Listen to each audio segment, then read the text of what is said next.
I'm a documentary nerd. I'm sure you could have probably ascertained that with my, dumb trivia and conversations I like to have. But I love documentaries, and I've watched a few recently that I wanted to make sure our listeners knew about, because if you don't subscribe to all of the different streaming services like I do, I can't get enough, and I don't want to miss anything.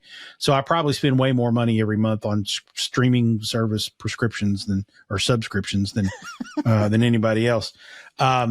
But I wanted to share a few because Paramount Plus, which is one of the ones that I subscribe to, they have three or four really good documentaries right now. One is about June Carter Cash. It's called June, and it really does an in-depth profile on her and her impact on country music, being obviously a member of the Carter family, but then also certainly she was a regular on the Grand Ole Opry TV show and radio show for a long time. And then, of course, she met and married Johnny Cash and was sort of secondary to him kind of career-wise, almost intentionally. And then, certainly she's, been a matriarch of a lot of country music in a lot of ways. Fantastic documentary. Highly recommended.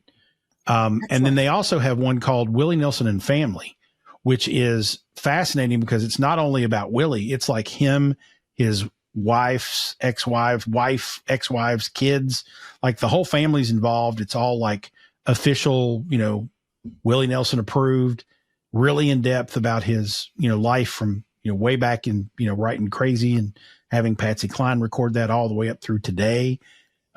Talks a lot about his tax troubles and how he handled that. And it's just really fascinating. I was so excited about watching that when I got done, I was like, you know what? Willie's 90. I've never seen him live. I got to find some tickets. And so I went and bought some tickets to see him in September. So hold on till September, Willie. I'm coming. Is he's not playing Bourbon and Beyond, is he?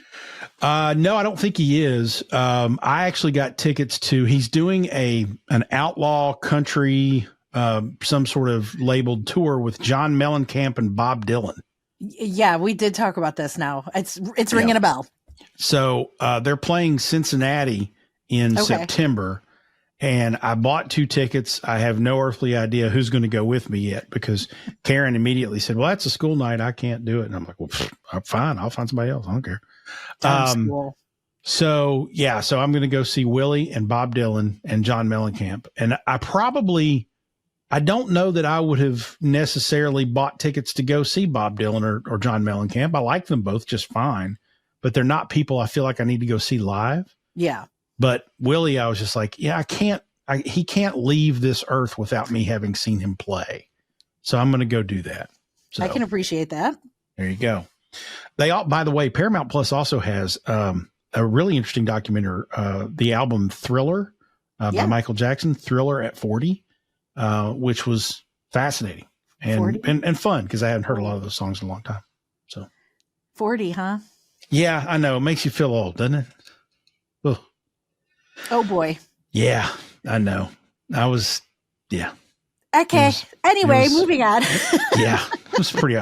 Another one that this I don't think this will make you feel any younger, but on Netflix, they have a good documentary called The Greatest Night in Pop, which is a documentary of the recording of We Are the World.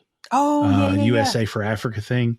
And it's really interesting. And it kind of documents the whole evening and all the challenges they had with getting all those people there, and then getting them all to be quiet and cooperate, and getting egos out of the way. And apparently Al Jarreau was drunk, and like there was all sorts of weird things that were going on that night. So fun documentary. So. Oh, cool.